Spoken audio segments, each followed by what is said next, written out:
Where do Elon Musk and Tim Cook stand with Donald Trump? And where does the economy go from here? We're joined today by a special guest. Anthony Scaramucci is here with us. He is the host of The Rest is Politics US, which you can find on your podcast player of choice. He's also the founder and managing partner of SkyBridge Capital. And he's here with us in studio to talk about all of this fascinating breaking news. What a great time to speak with you, Anthony. Thanks for being here. It's a big honor to be here. You got a great studio. Well, you got a great show. So I immediately responded to your DM. I think you DM'd me, right? Yeah, we just met via DM. I've been obviously following you for a while. I listened to you on Kara Swisher's podcast, and you spoke a lot with her about how you're from Long Island. I'm from Long Island. I figured it was time for us to meet. All right, amen. Something about the water on Long Island that makes everybody crazy. So I'll evaluate you at the end of this, and I'll determine if you're as nuts as the rest of us. So do you think it's the water? I always thought it was we're close to New York City, but we're not quite in New York City. So we know we have access to the show, but we know we're not part of it, and that makes us angry. Is that your Long Island philosophy? It's an interesting perspective. So I don't see you that way already. You're giving off a vibe of a comfortable outsider. So there are uncomfortable outsiders that are angry, but then there are comfortable outsiders that almost enjoy the voyeurism of being an outsider. But I don't know, maybe, are you angry? No, I don't think angry. Maybe angry was you know what? I was when I was a kid. Okay. But now I think it's just a healthy chip on my shoulder. Okay. Because I feel like when you're from Long Island, you have to work a little bit harder than everybody else, than the city kids. I'm all about that. I agree with that. I do. You were talking. We're going to probably talk about Trump at some point. He's got a chip on his shoulder. Queens guy. Because he was not from that Queens. dissimilar. But the difference between Long Island and guys like Trump is we're comfortable outsiders. I don't mind. I can't get into certain country clubs. They probably would want me to landscape their greens as opposed to putt on them. Totally fine by me. Don't care. Guys like Trump, they get worked up about that stuff. They're out to prove something. I'm just happy to be here. I'm very grateful to be sitting here. But also maybe I'm too short to see the glass as anything other than half full. Like when I look up at the glass, it looks full to me. So, but it's great to be on with you. But I love Long Island. And do you still live out there? No, I'm in Brooklyn now. Okay, close enough. How enough. about you? I'm 2 miles from the house I grew up in. Amazing. Local boy. Yeah, well, we still spend a lot of time there. And then look, for our international listeners or those who are in the Bay Area who are like, what's all this Long Island talk, to start the conversation? Long Island, Nassau County, Suffolk County. It's right outside the city. You could take the train in, take the train out, spend time in the city. I don't know. Good place, but yeah, like I said, you grow up there and you realize that there's something big happening pretty close that you're not quite a part of. That motivates a lot of Long Island people. Yeah, I think it's well said. All right, so you go from Long Island to the White House, and I just want to start briefly about your time in the White House. You spent 11 days there. I'm not going to shortchange it. I'm not going to say 10. Some people have said 10 days as a Scaramucci. Yeah, it hurts my feelings. And they're not doing the math. I mean, you got tech people listening, right? That's right. We need to be precise These here. are good math people. If you start on the 21st and you get your ass fired on the 31st and you work the 31st. That's 11 days. Count the days, guys. I'm Count saying the days. It's 11. Don't chip me out of 9.1% of my federal career. And by the way, why chip me out of that last day? I got my ass fired on that last day. That was a big day for me. So let's not go into too much depth about what it was like in that moment. But I just want you to give our listeners and viewers a feel for what working in the Trump White House was like. Just a very brief, tell us the vibe, the experience of those 11 days in the White House. Because we want to know how it works inside the Trump White House. So I don't want to put any hagiography on it. It's 8 years later, so I don't want to spin it. I'm just trying to remember it as clearly as I can remember it. I will say a couple of things. Number one, it was very different than working on the campaign. At least that was my experience. I had a decent relationship with Donald Trump. You're not friends with Donald Trump. Let me give a news flash. If you got a tech CEO listening, kiss his ass all you want. Wait for him at the service entrance at Mar-a-Lago. Write him checks. Do whatever the hell you want. You're not friends with the guy. He will never see you as a friend. He sees you as an object in his field of vision. He's a transactionalist. And if he can get something out of you that helps him, great. If it turns out that 5 minutes later you can't help him, he'll run you over with the car. Trump is the type of guy where he could play golf with you for 45 years. You have a heart attack on the ninth hole at the halfway house. And he's like, who was that guy Alex I was playing golf with? I don't barely know the guy. Could we get another guy out here to finish the round with me? That's Donald Trump. And I knew that. I had a comfortable enough of a self-awareness of him and myself. So I knew that, but when I was on the campaign with him, it was very loosey-goosey. It was very decentralized, and we were doing a lot of different things at the same time. I was working in communications and media advocacy. I was working in fundraising. I was working on speech writing. I was working on logistics for some of these rallies. We were doing a little bit of everything. And the relationship with Trump, because he was also loosey-goosey, if that's a term I could use, it's probably a little old-fashioned, where you could understand that, yeah. You could talk to him straight up. You say, well, that idea sucks. Why did you lie about that? What are we doing here? This doesn't make any sense. And Jared once said to me, Jared Kushner, he said, Mooch, he likes talking to you because you remind him of his dad. You made your own money. Actually don't give a shit. You're here to try to help him, but you're not here to kiss his ass. There's so many of these politicos that go into the situation that are just, they put their whole head up somebody's ass and they have like a ring on their neck, like a ring around the collar. Is that right? what happens afterwards? Yeah, I think so. It's sort of revolting. So what happened to me, though, I got into the administration foolishly. So cautionary tale to young people, don't do things that are out of your depth or your experience, but also don't chase your ego. So I went into work for Trump for pride and ego reasons. I grew up like you out on Long Island. My dad was a crane operator, went to Tufts, Harvard Law School, built a successful business on Wall Street. And now I got the chance to work for the American president. And he calls you and says, come be the director of communications. Yeah, it was irresistible. My wife was like, you're crazy, don't do it. My wife probably hates him like almost as much as Melania hates him, which is like through the roof of what we're talking about here. And she told me not to do it. We almost got divorced over it, frankly. But I did it because my pride was involved and my ego was involved. So now I'm in there, and it's different. He's president. Guess what? You're not president. He's president. It's not a campaign, which is like a startup, and it's flat, and you could tell, hey, Alex, you're not doing this right, or Alex, move the microphone closer or move the microphone back. Couldn't do that with him. He got very tight, somewhat insecure and mercurial, and so it was a lot of flattery. If you're flattering him, you're doing better. If you're not flattering him, you're not doing well. And I made a lot of big mistakes there. I was talking to him the way I'm talking to you now and the way I talked to him on the campaign. And that was getting me in trouble. And then finally we got into a fight, which I really can't get into because it was sort of some national security issues related to it. And then we got into that fight on Friday. I was fired on Monday. And he had the right to fire me, and I deserved to be fired. And learning lesson number 2, be accountable. I got fired. I got fired because he's the president. I'm not the president. He wanted to do something I was not comfortable with. He's going to find somebody that's more comfortable than me in doing what he wanted to do. He fired me, and life goes on. I tried to stay loyal to him. I was loyal to him until 2018. I broke from him after the tweeting related to the women of the squad. So you're a New Yorker. Maybe your friends outside of New York may not know this, but there are several women, hard left-leaning women, which I don't agree with ideologically. But Donald Trump in 2019 said, time to go back to the countries you originally came from. Well, 3 of them were born in the United States. 1 was naturalized from Africa. These were members of the House of Representatives. And it was a very harsh nativist, very harsh racist statement. And it triggered me a little bit because my grandmother was told in the 1920s, go back to the country you originally came from. And so I was on the Bill Maher show. I was trying to defend Trump. It was August of 2019, defending him. Somebody then asked me a question, well, what about the comments that he made about the women in the House? And I said, I don't really like that very much. I don't think he should talk like that. It's nativism. It's racism. And by the way, he's the American president. He shouldn't talk like that. Right. The next day, he's lighting my ass up on Twitter. What's that like when you get put on blast by Trump? Yeah, that sucks. That sucks. You go white as a ghost. You can pretend otherwise. He's the president of the United States. You're not. And when he hit me on Twitter with his 80, he's got like maybe, 150 million X followers now. But back then, 80 million followers on Twitter, he's hitting you. You go white.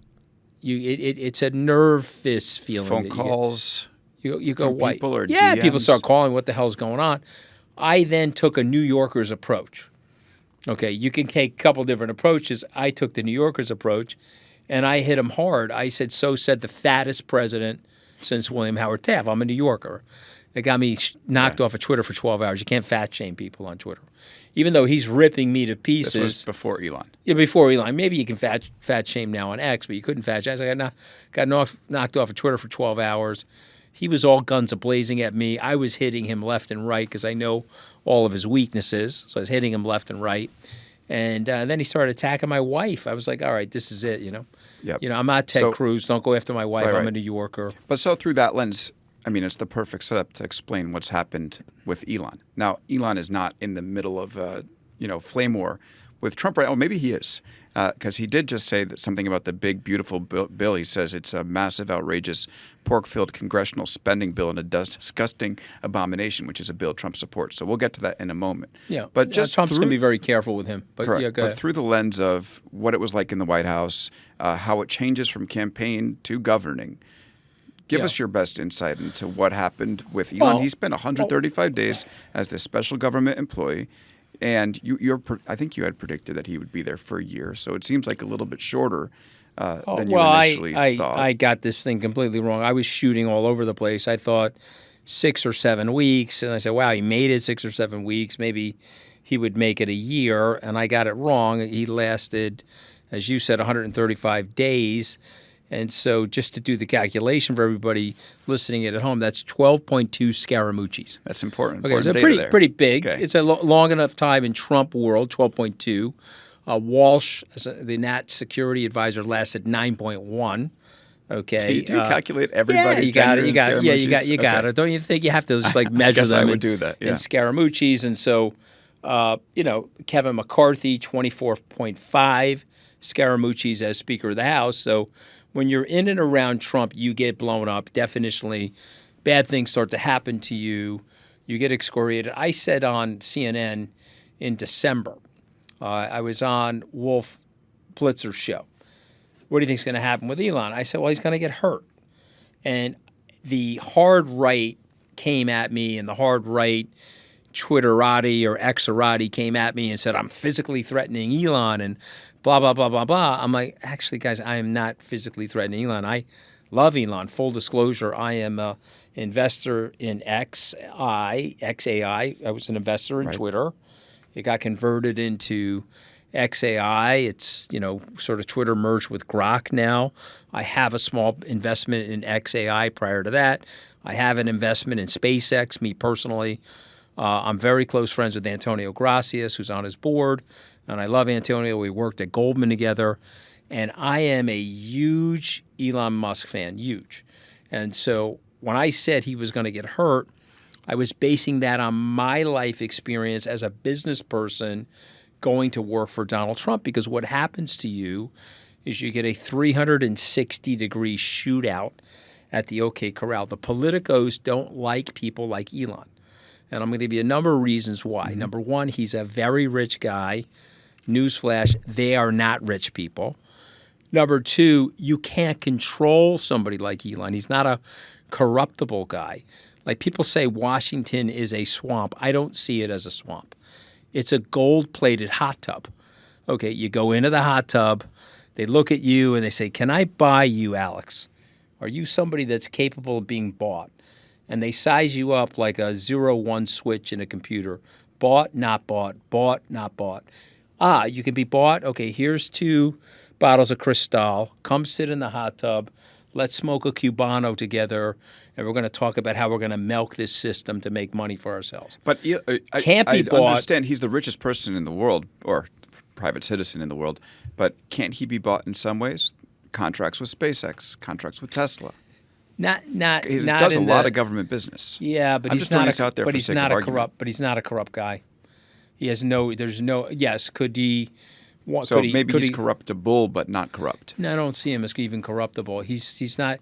He's not that kind of a guy. He's a execution-oriented entrepreneur. Would he certainly lobby the government for a contract? Certainly, he would do that. But he's not a corruptible guy. He doesn't. I mean, he could be. I don't know him that well. Right. I mean, he could be, but I'm just giving you my impression of him. 61 years on planet Earth, 38 years in business. I don't see Elon as a corruptible guy, and I know the way Washington works.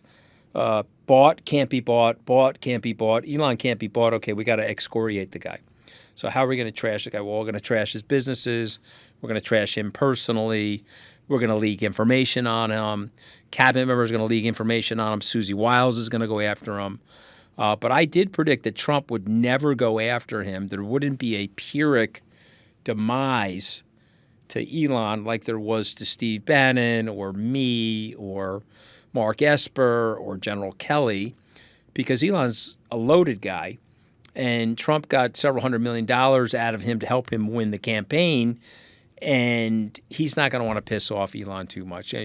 Trump is too smart of a guy to make Elon into an adversary. Now, that's a separate conversation. The Democrats, for the life of me, God almighty, how could you let Elon leave the tent? Right. That I don't get. You don't invite him to the EV thing. Are you guys crazy? You invite him to the EV thing, even if the UAW president doesn't want him there. Moreover, you leave him in the tent. You let Bobby Kennedy and Elon Musk out of the tent. And I'm going to use the Long Island expression that your Silicon Valley people won't know. You're stu-not. Okay, you know what stu-not means? Okay, Why don't you explain it for our listeners? Yeah, well, you're stupid. Okay, that's an Italian guttural phrase for stupid. Okay, but just let me just finish. Yeah. You don't let Lyndon Johnson would have said, keep everybody in the tent. When they got to take a piss, let the elephants piss outside the tent. Don't let an elephant outside the tent that could piss back into the tent. That was Elon. It was a disaster for them. But I don't see him as a corruptible guy. They didn't see him as a corruptible guy. So they put the hurt on him the way I predicted. Again, not a physical hurt, but they went after him, and it was an inside job there. Make no mistake about that. That was MAGA people. Bannon. Bannon went after him right away. From the beginning. Steve Miller went after him. And these are the people that have stuck with Trump from the first term. Also, cabinet members went after him. They went after him. They didn't like the power they had. Remember, Washington is not like tech, and it's not like Wall Street. See, when you're in tech and you're on Wall Street, you're on the green team, okay? And just for the demonstration purposes, I'm showing Alex the green, right? Well, that's Swiss money, but you get the point. Okay, this is green, right? Yep. This is green. See it? Mm-hmm. There's a red party, there's a blue party, and there's a green party. I'm not talking about the environment. This is the party. And so Silicon Valley, they know how to play on the green team. They can get along when necessary if this is involved. Same on Wall Street. In Washington, you don't know what's going on. There's a blue team, a red team, a yellow team. One guy wants to be closer to the president. The other guy's jealous that Elon's traveling with Trump back and forth to Mar-a-Lago and Air Force One. They start shooting at the guy. And that's what happened. So you just think it was an inside job, basically, that Trump allies who didn't like Elon's vision just slowly pushed him out of favor with the president. Yeah, and these attacks on his companies were orchestrated. Right. To think otherwise, you don't understand how it works. They orchestrated these attacks on his companies. What about what he was there to do? Because his signature project was Doge. Do you think that was a success? Well, I don't think it was a failure. I don't think it was as successful as perhaps as they wanted it to be. I think they learned something, that it's harder to cut the government than people had anticipated.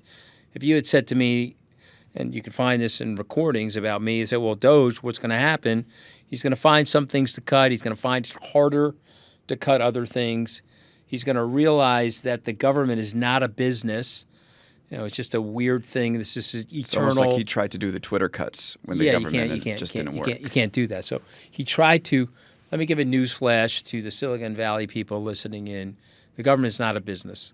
You don't need a businessman to run the government. You need a policy wonk to run the government who can build a consensus and could provide long-term guidance to a government. You got to move the aircraft carrier slowly. It's not going to turn in the water like a speedboat. And so you have to target things. Clinton understood that.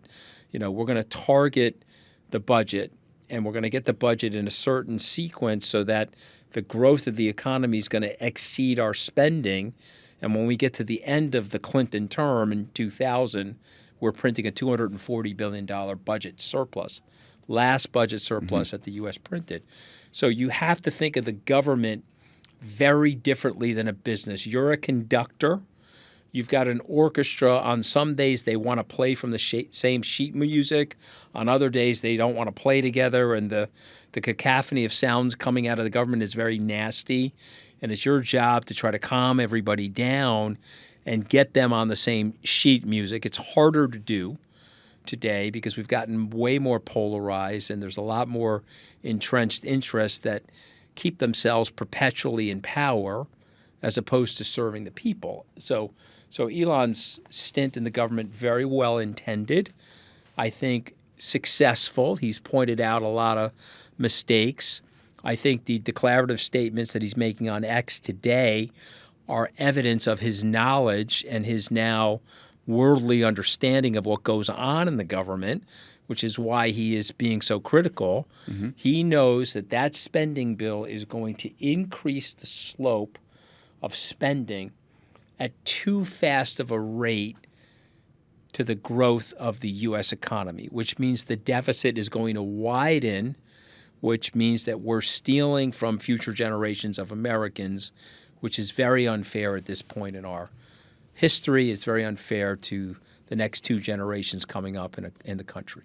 Okay, can I give you one more explanation? By the way, this is not pro anti-Elon. I'm just trying to think through what happened with him. It's a very consequential moment for him to jump into the government. I'll tell you some negative things about Elon too. I'll tell you positive and negative. Yeah. I'm not trying to be pro Elon. We're doing this as straightforward analysis. So I'll tell you what he got wrong. But let me just kind of throw this other idea out there, which is that maybe there were people within the government that didn't like what he was doing. Maybe the Democrats, sort of had it out for his businesses because he had become so close to Trump. But maybe the reason why he's left the government is because Doge wasn't. I mean, he aimed to cut trillions of dollars. He ended up cutting, I think a couple $100 billion, maybe. And he went to Wisconsin to try to sway an election. He failed after spending a lot of money, and his poll numbers were bad. So it's just simple politics. Yeah. Well, I mean, but worse than that. Worse than that. So Model S comes out. Do you know who Elon Musk is? 70% of the Americans say they know who Elon Musk is. Do you have a favorable opinion of Elon Musk? 70% of the Americans that know Elon Musk say they have a favorable opinion of Elon Musk. He is the Tony Stark of our era. Most people that know who he is, wow, we're glad he's one of us. He's an American entrepreneur. Half the country has a favorable opinion of him. You ask people now, do you know Elon Musk? 90% of the Americans know who he is. 70% of those Americans have an unfavorable opinion of him. So look at the numbers. You've got a 63% negative opinion, and when you go into politics, that happens. And what if he had talked to me, not that he would have, but he had talked to me and said, listen, you're selling cars to progressives. You're selling cars to people that believe that you are an environmental pioneer. You're trying to help heal this environmental catastrophe that we've created. And so you're a hero to these people. If you're going to side with Trump, and I get why, because the Democrats are out to lunch, they're breaking your balls on SpaceX launches, they're torturing you with the electric car company because of the love affair they have with the auto worker unions, and I get why they're doing that to you. But if you take a chill, this group of Democrats, this older group of Democrats is going to pass. Mm-hmm. And then you could align yourself with a newer group, like a Ro Khanna group of Democrats, and be a way better experience for you if you decide to become politically active. But he sees the shooting, and God forbid, and thank God Trump wasn't killed, in Butler, PA, July of 2024. And he's like, okay, this guy's going to win. That visual picture of Trump with his hand up in the air, blood on his ear, American flag behind him, is a winning picture. Let's just be honest with everybody. Elon sees this. He immediately goes out and endorses him. Sean McGuire from Sequoia goes out and endorses him. And now you've created this portal for other Silicon Valley people who have typically hid their political stripes. There were way more conservatives in Silicon Valley than they were willing to admit to in 2012 or 2016 or even 2020, but now it's 2024, and they're like, okay, the portal's open. There's space for David Sachs. There's space for Chamath. There's Mark Andreessen. There's space for Elon. I think Horowitz was there, then he backed off. Right. Okay, and so now, but you're with the wrong guy. Let me give you a news flash. You're with the wrong guy because this is a transactionalist. It's not just that he's a narcissist. He's an angry guy. He hates himself, and he's projecting that hatred into the society. And he's a divisive guy, and he's got ill-founded policies as it relates to economics and ill-founded policies as it relates to tariffs. And I know Elon thinks he's an imbecile. Let me just give you my proof, because it's like geometry in ninth grade. Elon thinks he's an imbecile. Let me apply the proof. He's tweeting about Peter Navarro a couple of weeks ago. He says Peter Navarro is as dumb as a bag of rocks. And then there's another tweet which I adored. No, I apologize. I just want to personally apologize to the bag of rocks. Yeah. Okay, so you got to love Elon for this. But look at me. The fingerprint of Peter Navarro and Donald Trump on trade and economics is identical. Mm-hmm. So when you're saying that someone's an imbecile and the person that's identical to that person therefore definitionally also has to be an imbecile. So Elon's not a dummy. Right. He knows these tariffs are wrong. He knows they're bad for the society. And he knows this big, beautiful spending bill is actually atrociously ugly, big but atrociously ugly spending bill, and very harmful long-term to the interests of America and its citizens, but very good short-term for these pigs in Washington feeding at the trough. Yeah. And Anthony, by the way, this is why it's so great to have you here. And folks, this is why I wanted to have this conversation with Anthony. It's so difficult to speak about Elon's role in politics. But here we have a Republican, former communication director of the Trump White House. Why is it difficult? Because he's a powerful guy, and everyone thinks you're coming in when you speak about Elon with an axe to grind. But that's not you. You're an investor in Elon's companies. I think that's the right diagnosis, by the way. I have no axe to grind. I know. Here's what I would say. That's why I'm glad you're here. I want Elon to go back to work. I think he is literally the quintessential American hero entrepreneur. I think he's a brilliant visionary. I think he's gotten so many things right in his career. This XAI, the Grok stuff is phenomenal. It's helped me in my business. It's helped me as a person. I think the stuff he's doing with Neuralink is going to be transformative for so many people with disabilities. But we had Nolan Darbaugh, the first Neuralink patient, on the show a couple months ago. Yeah, it's pretty. I've seen four technological miracles in my life: the iPhone, ChatGPT, driving in a driverless Waymo car, and watching Nolan play a video game and beat me in a video game. I have no using axe just to grind, but I find that people are nervous about saying things about Elon because he's a powerful guy and they don't want to get in his field of vision and they don't want to cross him. But I'm my attitude is, I want to be real with people because I think that really smart people are real with people and then they gravitate to each other. Like if I've got a booger in my nose, do I have a booger in my nose, Alex? All clear, Anthony. Okay, but if I had one, I would want you to say, hey, Mooch, you got a booger in your nose. This way I could excuse myself and rip the booger out of my nose. And you got to be with people in life that are going to talk to you straight, but they're going to talk to you straight out of love where they want to help you. And if anything, I think Tesla's a great company. I think this robotic stuff he's doing at Tesla is amazing. I think he hurt his brand by going into Washington. And I think there's plenty of time to repair the brand. The great news about America, F. Scott Fitzgerald got something really wrong. He was a brilliant writer. 100th anniversary of a Long Island novel, The Great Gatsby, came out in April of 1925. But Fitzgerald got one major thing wrong, Alex. He said there are no second acts in American life. Very famously said that 100 years ago. He got it wrong. There's hundreds of second and third acts for sure. There's 10th acts. Trump is an example of that. I'm an example of that. I don't know your life story, but I bet if you had a shortcoming or a failure, you could pull yourself together and come back from it. America loves the comeback. They want the success story. So if you invite me back in a year, I'll make a prediction on your show. Elon will be flourishing in a year. His businesses will be flourishing because he's that kind of a guy.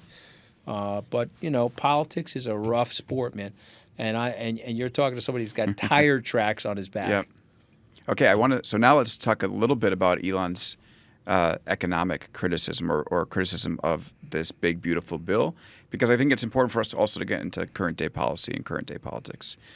So big, beautiful bill, it's going to increase the deficit, I think, by $3 to $5 trillion. Elon says, I'm sorry, I can't stand it anymore. This is on Tuesday. This massive, outrageous, pork-filled congressional spending bill is a disgusting abomination. Shame on those who voted for it. You know you did wrong. You know it. He says it will massively increase the already gigantic budget deficit to $2.5 trillion. I think it's even more than that. And burden American citizens with crushingly, I think even by $2.5 trillion. And burden American citizens with crushingly unsustainable debt. Anthony, you're a business person. For years, people ignored this mounting debt that the U.S. had. Now I think we're about to hit a moment where the country is going to pay $1 trillion a year or more just in the interest payment on debt, which is, I think, close to a fifth of all U.S. government spending. So can you talk about this brand new consensus, I think, that is emerging in the business world about why all this deficit spending might not be wise? Well, first thing I'm going to say is buy Bitcoin. That's the first thing I'm going to say. And a lot of people that really analyze and study this understand why. But the second thing I'm going to say to you is that this is a fixable thing. But we have a disease now in the system, and the disease is one born from complacency. And so I want to articulate this for your listeners so they can understand it, because if they're actionable, they can help fix it. And so what basically happened is Ross Perot ran for office in 1992. He won 19.9% of the vote. Bill Clinton became the president, but he scared the living daylights out of the two parties. So the two parties got together and created this bone-crushing duopoly. They strengthened themselves in a way that has prevented for 33 years a third party to come on the scene to try to liquidate the extremists of the two parties. And so what ended up happening is they allowed each other to gerrymander. They gave each other breaks on each other's situations. The fat tails of the extremists of the two parties started to run things, and now they've stayed in perpetual power. So Chuck Grassley, I think he was like George Washington's great-grandfather maybe. He's like 900 years old. He's in the Congress. He'll be there for another 100 years, I guess. Nancy Pelosi's 85. Schumer, 75. Trump on his way to 79. Biden, 81. They don't want to leave. And they're all there in this sclerosis. And to keep the sclerosis going, they pile on the pork and they pile on the spending. And it's an unstoppable train, to quote the economist Lynn Alden. And why is this important to bring up? Because it wasn't that way. You know, after Reagan did the deficit spending to help bring down the Iron Curtain, George Herbert Walker Bush passed, with the help of Dick Gephardt, these pay-as-you-go legislation. And pay-as-you-go was a guardrail on the Congress. He said, we get too much deficit spending. If you want a social program, no problem, have to raise taxes. If you're a Republican, you want to cut taxes, no problem. You have to find something in the budget to cut. We got to have guardrails on the system. And Clinton adhered to those guardrails. But this group of drunkards has pulled the guardrails off the system, and they're spending like maniacs. And you can't get the economic growth to track the spending. But they won't stop the spending. And they will tell you that something's been cut, something's growing at 6%, but they had it targeted at 8%. And they'll tell you it was cut by 2%, even though it's growing by 6%. So you have to really understand what they do in Washington, which Elon does. And he's looking at it and he's saying, okay, this is catastrophic for my fellow citizens of the United States. You have to stop what you're doing. Now, the flip side is he also knows you can't pull the rug on people, because if you pull the rug on people, it'll be deconsumptive. It could touch off a recession, but you could slow the growth. And you could reimpose the pay-as-you-go legislation from the 1990s, and it would take about 20 years, and you could bring the deficit down. Now, that's the bad news for the politicians, because they don't want to tell the Americans that. But you can't fix this thing in 2 weeks. You can't cut $1 trillion, or Lutnick was saying $2 trillion, and you can't take the chainsaw out. You're going to hurt people if you do that. But you can set it up so that the growth of the budget slows and the economy outpaces the growth. You could do that, and you could fix it. So this bill is an abomination. And what this bill is doing is it's wildly increasing the growth of deficit spending. And you brought this up, Alex, and let's just point this out to people. If you get a rise in interest rates, you could be spending $1.5 trillion on interest. You're only taking in $3.5 to $4 trillion in tax revenues. Okay, max $5 trillion. Mm-hmm. You're spending $6 or $7 trillion, depending on what's going on. Not sustainable. No way, no how. Moreover, if you have a nutty president that wants to declare war on everybody, he's the Admiral Yamamoto. He's got a Pearl Harbor attack going. Trade War I has been started by Admiral Yamamoto Trump. Okay. And he's hitting everybody in a 360-degree move. So he's going after our allies, and he's going after our adversaries. In this maniacal way, he's like Orange Moses coming down from Mount Evil with the tablet. He's walking in with the tablet. Nobody understands the tablet. Everybody's afraid of him. And he's got 145% tariffs and tariffs on the penguins and all this crazy shit that you got to tariff the penguins. Yeah, well, they've been it's getting away absolutely with it for crazy too shit. So he's sitting there with the Orange Moses, 10 commandments of tariffs, and people are looking around at the rest of us, the rest of the world, going, "Wow, this is a disaster for the United States." But he could have said, "Hey, the Chinese," which is true. They were supposed to buy certain agricultural products. They signed a deal with me back in 2018-19. They didn't live up to it. The minute Joe Biden came in, they stopped obligating themselves to the agreement. And so I need to go back to them in a tough way and enforce that. But before I do that, let me call my European allies. Let me call my Canadian friends. Right. And let me say, hey, guys, let's team up. And now there's 1 billion of us, and let's go after our economic adversary, China. But he didn't do that. Okay, and so now he's got the Canadians mad at us, all the Europeans mad at us, the Greenlanders are mad at us, the Panamanians are mad at us. It's just totally freakishly irrational and unnecessary. But he's got a group of sycophants in the room that won't tell him the truth. Okay, so I definitely want to cover tariffs also, but let's just go back to deficit for a minute. I mean, the argument that's gotten the politicians or the people who, the ideological supporters of this deficit spending to the point where we're at now, which I think is nuts, the level of debt we have. The argument that they've made is the U.S. has the reserve currency, so we can just keep borrowing and everything will be fine. We can print dollars and we can pay it off whenever.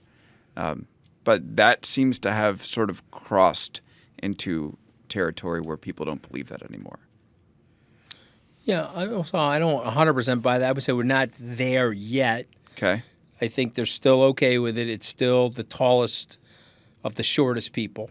Right. Can't use the word midget anymore, so we'll just say the tallest of the shortest people. Breaking all the rules. You're going to get me demonetized, man. No, I'm kidding. You get demonetized? No, all right, we'll bleep that out. It'll be fine, yeah. All right, bleep it out. I'm not trying to demonetize you. I'm just trying to say that, it's okay. I hear you. We're the tallest, shortest person in the room. Yes. So we're probably still okay. So I don't 100% buy that. But we are going to get to that point, okay? It's a year, 2 years out on this trajectory. And also Trump is trying to Brexit us from the rest of the world. And so he's trying to cut our air supply with the rest of the world. And when the UK Brexited from Europe, they became weaker. They became poorer. They have less disposable income in the country, and they have really bad morale in the country as a result of what they did. And Trump's trying to do that to us because this is a populist, emotionally driven idea. So if you have big, beautiful spending and you have an American Brexit at the same time where you're trying to isolate us from the rest of the world, you're going to cause capital movement on the margin to move away from the United States.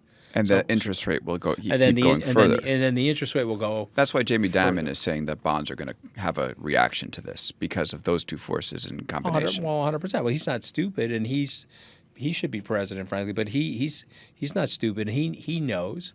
And again, all of these things are fixable. One of the best lines ever uttered from a presidential podium was in June of 1963 at American University. Jack Kennedy got to the podium in the flowing robe at a commencement address, and he basically said that these problems are created by us. And so therefore we can fix the problems.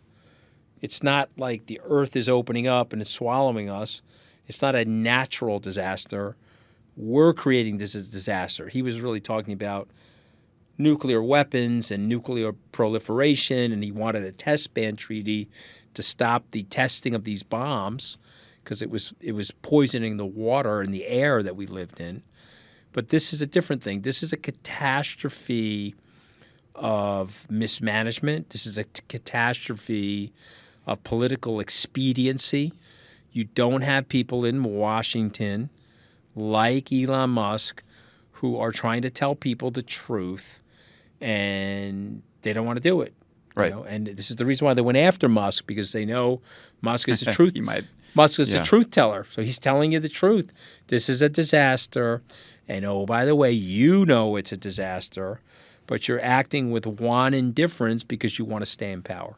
Right. Okay. But let me read to you a response that I heard from a tech CEO who supports Trump and supports these tariffs. And I'm curious what your perspective is, because I think this sort of sums up the ideological backing of why this trade war is happening. He said, every nation in the past that's run a really aggressive trade deficit for a long period of time bankrupts itself. When you're sending all your wealth overseas, such that the overseas entity can own your property and equity, you're in a very tricky position. What do you think about that? Well, I mean, I think it's a little bit bullshitty, and I think it's a little bit too simplistic. But it sounds like you think there's some truth behind it. There are kernels. Like, this is the brilliance of Trump. There's kernels of truth to what he's saying. Okay. But it's a little bullshitty. Okay. So understand something. You had to even the playing field. Trump is correct about that.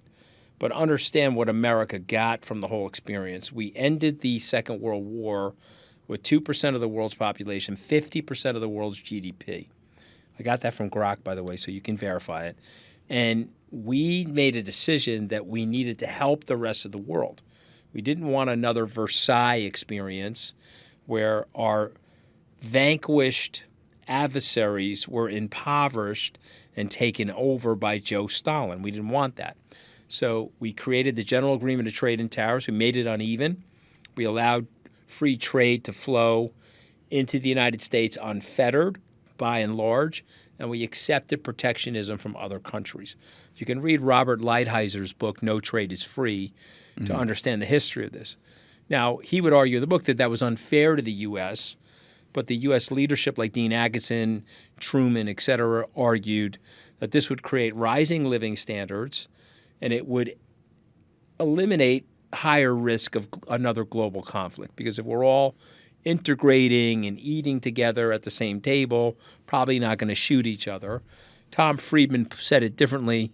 Two countries that have a McDonald's in each country typically don't fight with each other. He said they never go to war, but that's changed. Yeah, the Ukraine and Russia. Yeah, exactly. So that changed. But It's a decent rule, though. But it was a decent rule. So what your CFO or your CEO is saying is sort of true. But you can't change the system, and it's ignoring what William F. Buckley would say to you and others, that you are creating the deficit because you're getting a good from the other country that is of value to you. Moreover, if what this gentleman was saying is 100% true, we would have had a downward shift in our economic supremacy. We would have had a downward shift in the supremacy of the dollar, and we didn't have that. You've had 1980 to today, 45 years, 26% of the world's GDP, 4.5% of the world's population. And so it's evidence that the policies that we have in place do work for the country. But we made a mistake. We were fixing the deficit problem at the end of the year 2000, 25 years ago. But then bin Laden hit us right here in this location that you and I are speaking from. We overreacted, if we're going to be brutally honest with hindsight now, and we declared war in two different places, spent $7 trillion, killed hundreds of thousands of people, lost 7,000 or 10,000 Americans in the wars, 20-year wars to nowhere, trillions of dollars of spending, decoupled ourselves from pay-as-you-go, and we've now lost the plot. So what he's saying, I agree that we have to right-size things. I agree that we have to surgically go through the tariffs and make them fairer to the American worker. But we don't have to do that and wreck our standing in goodwill, particularly with our allies. We don't have to do that. Okay, we are a beacon for freedom, for man and womankind. Lincoln said we're the last best hope for mankind. It's the most interesting political experiment in the world. The U.S. The U.S. We have 5.7 billion people in the world living under some form of autocracy right now, and we have to be a beacon and an anchor of leadership for the free world. We have to fortify, and we have to help them. Now, did we do some things wrong? Could we have changed some of the protocols at USAID? Certainly. Could we right-size some of the tariffs? No question. But why blow up the whole apple cart that has led to us having $30+ trillion of GDP for a population of 330 million people? Why do that? I think it's absolutely asinine. And whoever said that, by the way, will come around. Okay, the same way I predicted Musk would get there with Trump, which he's there right now. This person, whoever this person is, invite him on the podcast a year from now. Like, wow, yeah, he'll come around. He'll see what I see. We should have him back. It was just a sort of a newsletter interview, but he should come back again. So I want to take a break, and on the other side of this break, we only have a few minutes left, but talk about one company in particular that you can look at through this lens of trade, which is Apple. And I also want to make sure to shout out your show again. It's called The Rest is Politics US, and you also have a show with Scott Galloway, a limited run, I think, about American men. It's called Lost Boys. Yeah, Lost Boys. Scott and I are close friends, and we did a 6-part miniseries on what's going on with males age 18 to 30. We got to pull these guys out of the depression that a lot of them are in and the lack of self-confidence. And, there's been an attack. Listen, I'm all about making the society fairer and having there be more equity in the society, but I don't think we realize what we did to white males in the last 15 years. And guess what? 46% of the women in the country voted for Donald Trump, 54% of the white women. And when you ask them why they voted for him, we're tired of our men getting picked on in this culture. And it's had a big impact on men. And so Scott and I did a 6-part miniseries called Lost Boys, interviewing a lot of very clever people, sociologists, psychologists, et cetera. And, it's near and dear to my heart. I have 4 sons. I want them to grow up and be fair and kind to people, but I also want them to have a lot of self-confidence. Okay, so definitely wanted to shout that out. Let's take a quick break and come back and talk about Apple. And we're back here on Big Technology Podcast with Anthony Scaramucci. Anthony, so great to have you here. So let's just pick up our conversation. Is it, though? I mean, am I blowing up your podcast? I mean, no. Am I going to get you demonetized or some of my crazy? You can tell me. Maybe this one video, but I don't care. All right. Yeah, bleep out the stuff you don't want. It's okay. No, I'm not complaining. But I do want to talk to you about Apple, because we just talked previously about the trade relationships that we've had. And Apple, I think, sort of epitomizes this conversation of like the U.S. creates the IP, makes the products in China, and even if all this stuff is made elsewhere, the U.S. gets the better deal. I'm curious to hear 2 things from you. First of all, what do you think about that trade-off? And then second, one of the most interesting narratives that we've seen people follow this podcast is the relationship that Tim Cook has had with Trump. So I'd love to hear your perspective on what might be happening there.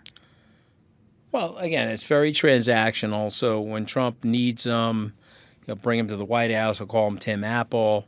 When he wants to showcase American manufacturing, he'll fly to Texas with his daughter, and they'll tour a factory together.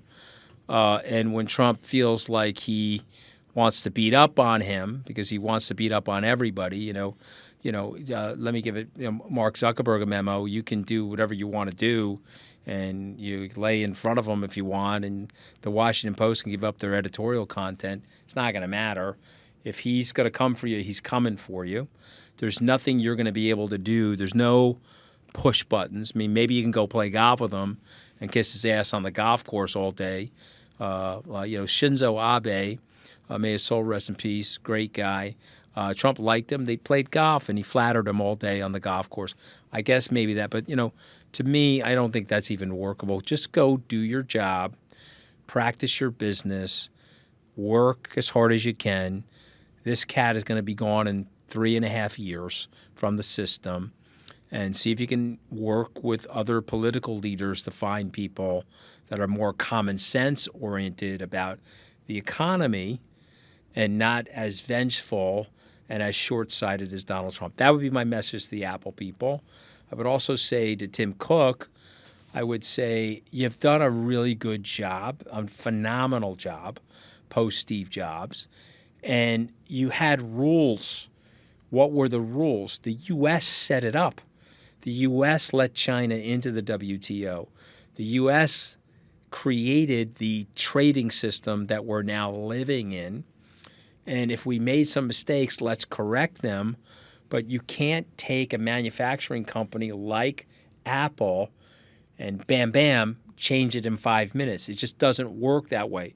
So if you need guidance from our government to say, listen, we'd really like to get your factory out of China, and we'd like to get it back here to the United States, or we'd like to get you into another part of the world, you got to give them some time to do that.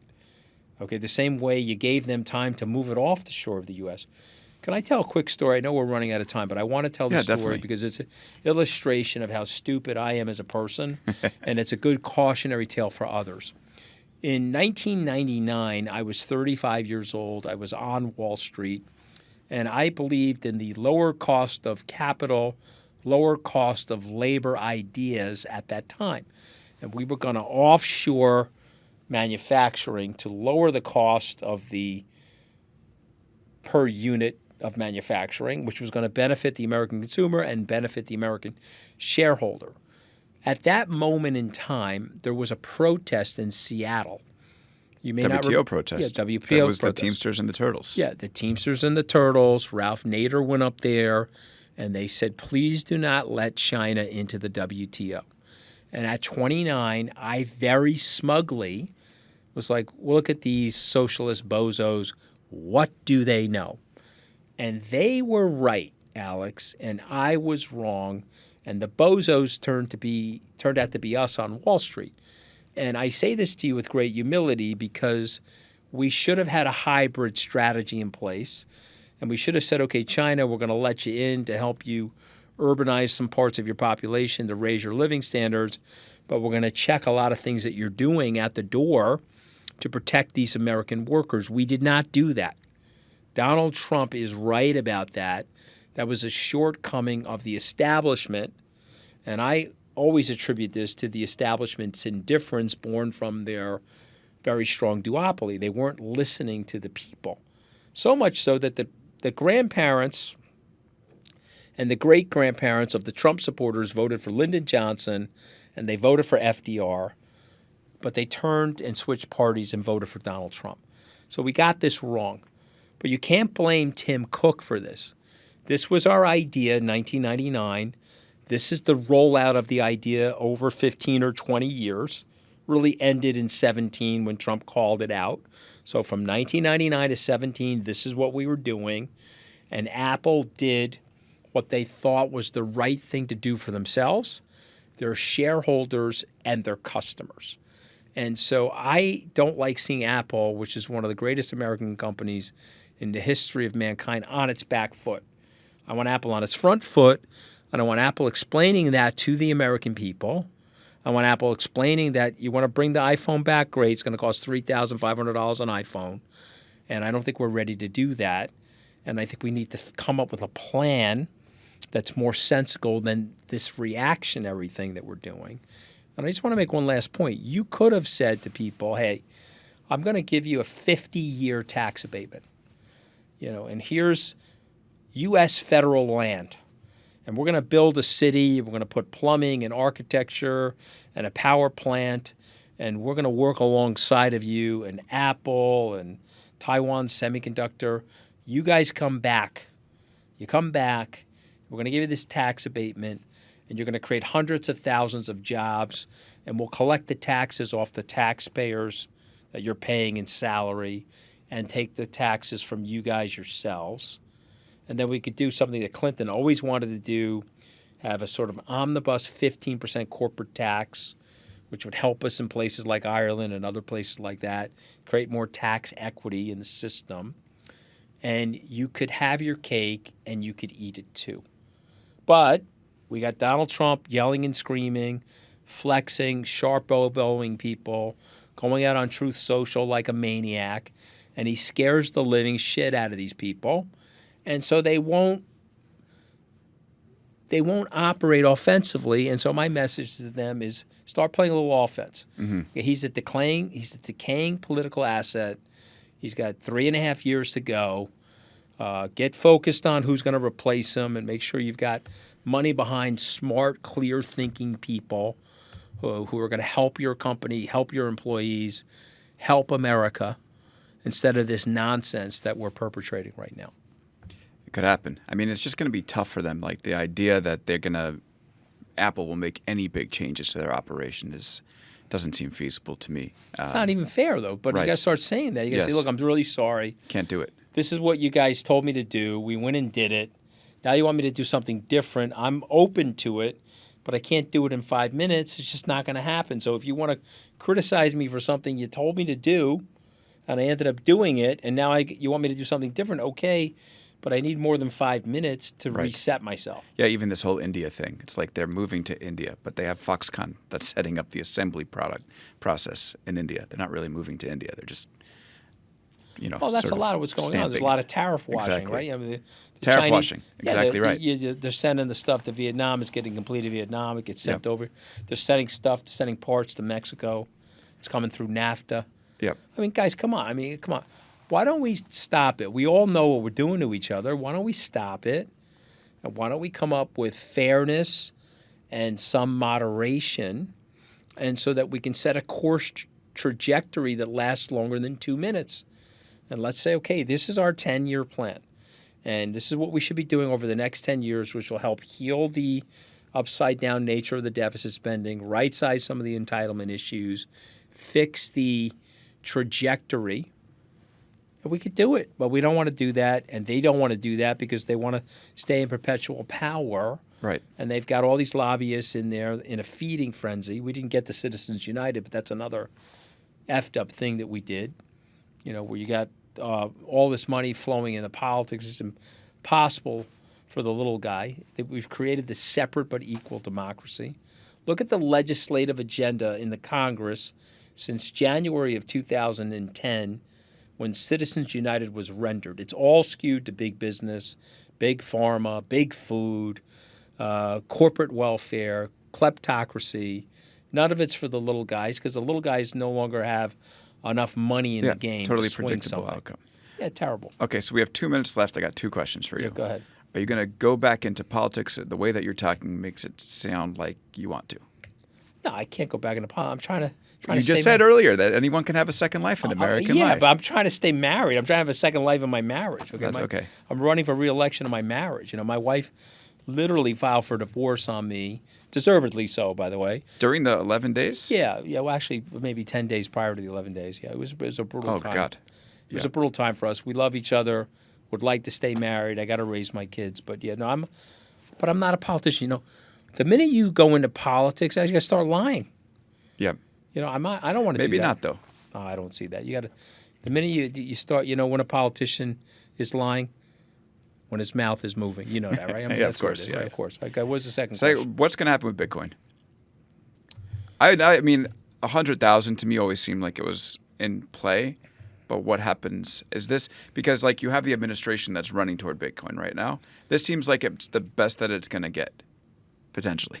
I mean, let me throw that out there and see what you think. Well, listen, I don't know. I'm a long-term bull on Bitcoin. I don't see the freight train of spending stopping.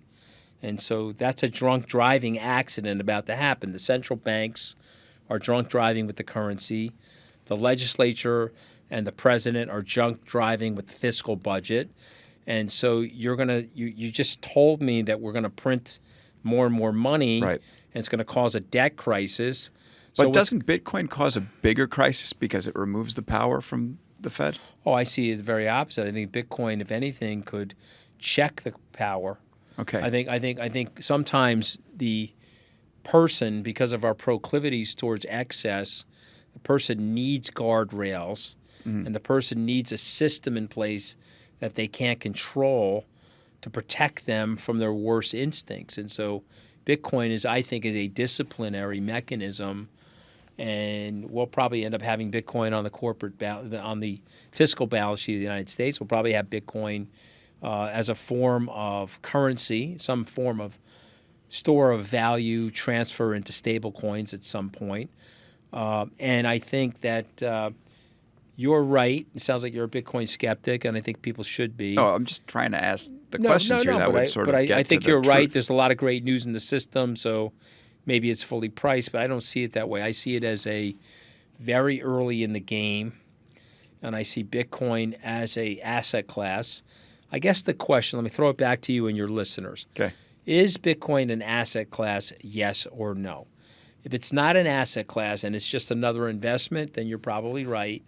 You know, it's up there in market capitalization alongside of Apple and Microsoft and below NVIDIA, but it's up there. But if it's an asset class, then it's going to trade to where gold is trading, and gold is at 23 or 24 trillion right now, and Bitcoin's at 2 trillion. And so I'm not, if you bring Saylor on, who I adore, I love Michael Saylor. Right. He'll tell you it's the operating layer for the future of money. He'll tell you it's digital property.